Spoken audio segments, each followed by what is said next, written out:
Hola, buenos días. En esta presentación voy a exponer las líneas principales de mi trabajo titulado ¿Qué literatura española del siglo XVIII enseñamos? Una propuesta de innovación curricular. Un trabajo que podrán consultar en la página web del Congreso, que podrán leer y realizar todos los comentarios que resulten pertinentes, a los que daré respuesta lo antes posible.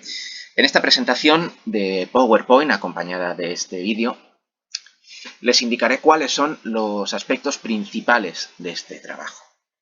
Básicamente, este trabajo se realiza desde un punto de partida, un problema al que nos enfrentamos, por una parte, quienes investigamos la literatura española del siglo XVIII y por otra, quienes también nos dedicamos a la didáctica de la lengua y de la literatura, y en concreto su aplicación curricular, su diseño curricular en cursos de educación secundaria y bachillerato. La pertinencia de este trabajo que realizo y que aquí presento tiene que ver con el futuro cambio de ley educativa. Cambio que no sabemos cuándo se producirá de forma completamente asentada en la situación actual, aunque la ley ya está aprobada y se tramitará próximamente, pero la concreción curricular no ha llegado todavía, no sabemos cuándo ocurrirá. Pero este proceso de cambio considero que es un momento clave, un momento idóneo para replantearnos cuáles son las limitaciones conceptuales y las limitaciones prácticas del diseño curricular en cuanto a contenidos referidos a la literatura española del siglo XVIII en estos niveles que he indicado: educación secundaria y bachillerato. Esta propuesta que planteo de renovación de los contenidos curriculares en esta materia, en este campo, y la ampliación del canon no puede ir en contra de la diversificación, de la especialización en las competencias autonómicas en materia educativa. Esto es, debemos tener en cuenta que el sistema educativo establecido actualmente en España contempla las competencias autonómicas, que están repartidas por cada una de las administraciones.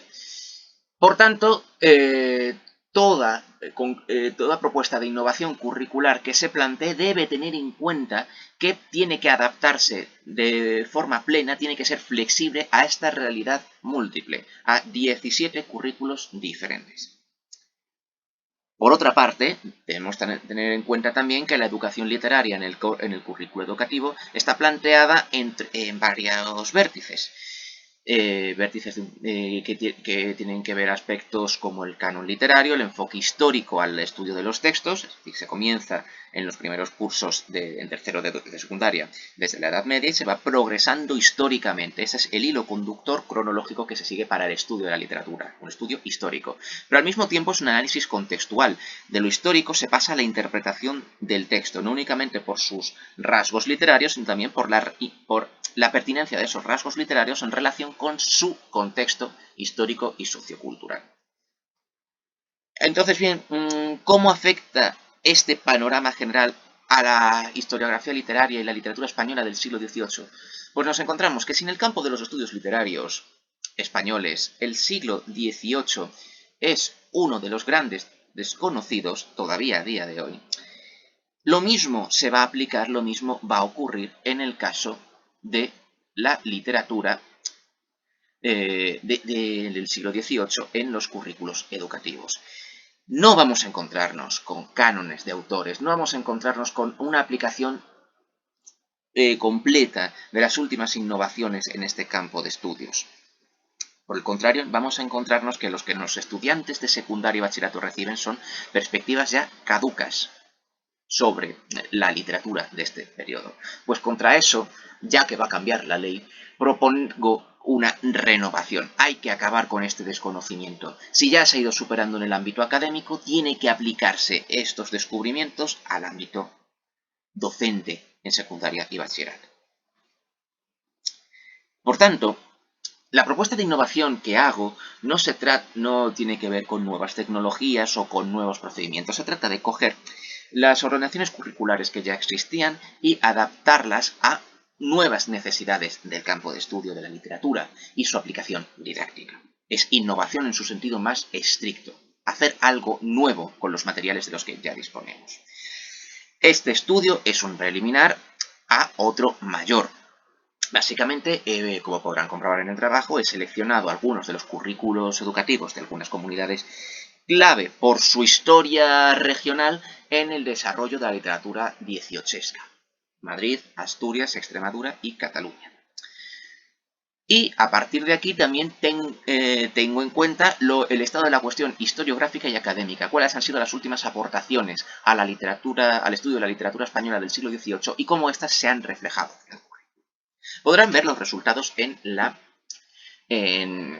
el trabajo que presento, pero básicamente nos damos cuenta de que, si bien es comprensible que la LOMCE plantea unos contenidos y criterios y estándares, criterios de evaluación y estándares de aprendizaje generales para que luego cada autonomía los concrete, recordemos, las competencias están repartidas por autonomías, eso no explica que esta generalidad, en el caso de algunos periodos, y precisamente el siglo XVIII es un problema acuciante, esta generalidad solo implica desconocimiento. Porque, si bien la LOMCE plantea de forma general que el estudio de la literatura, en este caso en cuarto de ESO, es a las obras más representativas de la literatura española del siglo XVIII, esto implica seleccionar un canon. Pero es un canon incompleto, en el que no se está marcando con qué criterios seleccionamos cuáles son esas obras más representativas. Los resultados que podrán comprobar indican una enorme descompensación en la aproximación curricular a periodos de la historia de la literatura. ¿A qué me refiero? A que, dependiendo de comunidades, por supuesto, lo que nos encontramos es que existe una mayor concreción en los contenidos del siglo XVII y del XIX que en el XVIII. Cosa que resulta muchísimo más grave, por ejemplo, en el currículo de la Comunidad de Madrid. Comunidad que, por su propia condición de centro cultural de la corona española en el siglo XVIII, debería proporcionar un canon amplio de autores, pero no lo hace. Sí proporciona cánones aceptados por la mayoría de la comunidad académica en literatura, en los siglos XVII y XIX. El gran siglo de oro, el romanticismo, el naturalismo y el realismo. Pero en el siglo XVIII, frente a los cánones con autores con nombres y apellidos en los siglos circundantes, el XVIII carece de nombres. Cosa muy grave si tenemos en cuenta que Madrid produjo a los principales autores de este periodo en el ámbito español. Pero esta ausencia generalizada de cánones de autores ocurre también en otros decretos autonómicos, en los que se deja a discreción de cada centro la selección de los autores o de cada manual.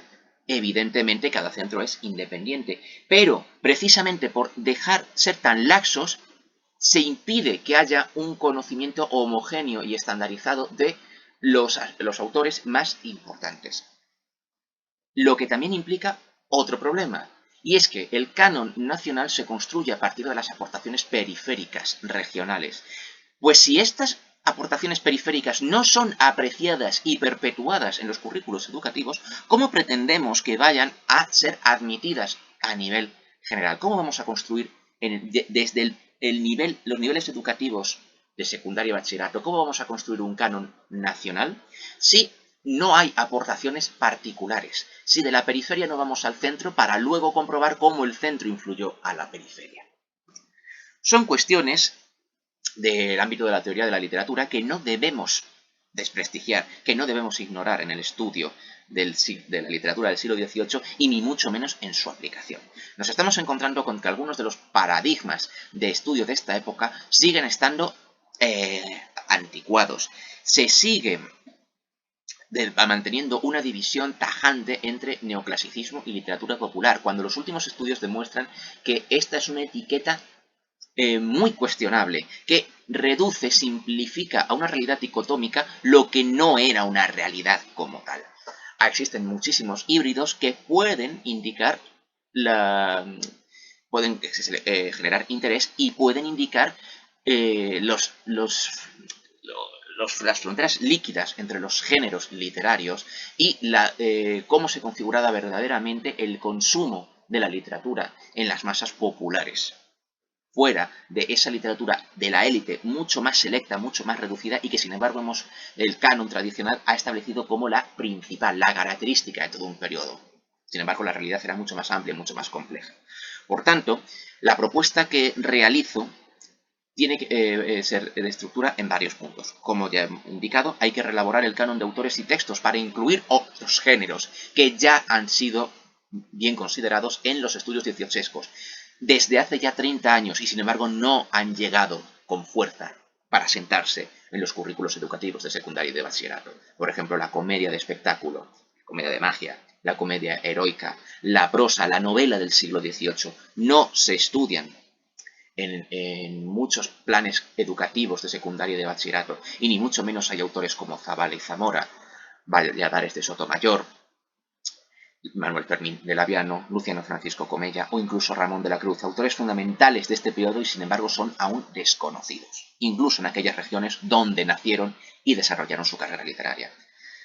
Por otra parte, lo que ya indicaba, el diálogo entre la periferia y el centro y la periferia, para construir un canon nacional, ya no únicamente para desarrollar una teoría de la literatura rigurosa y completa, sino también para ajustarnos a la legalidad vigente. Este canon en el que ya por fin aparezcan autores representativos construidos con aportaciones de cada región, este canon, como digo, no puede servir como limitación a la autonomía que tiene cada región y que posee también cada centro educativo. Pero sí te puede servir para homogenizar y estandarizar unos contenidos estatales.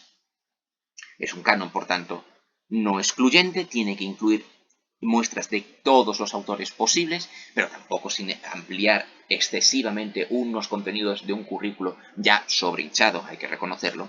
Y por otra parte, esto es aún más urgente, es un canon que debe estar actualizado a las últimas tendencias en el estudio de la literatura popular del siglo XVIII. Tendencias que llevan 30 años ya asentadas en el estado de la cuestión académico, pero que todavía no han dado el salto a la didáctica de la lengua y de la literatura en los niveles de secundaria y de bachillerato. Por tanto, considero, como decía al principio, que el cambio de ley educativa puede ser una buena ocasión para renovar el canon literario del siglo XVIII, pero también extenderlo a otros periodos que no están plenamente desarrollados en este sentido. Sin más, quedo a su disposición para resolver a cualquier duda en los medios de contacto que tienen aquí disponibles y en los foros de discusión abiertos a este fin en la página web del Congreso. Muchas gracias por su atención.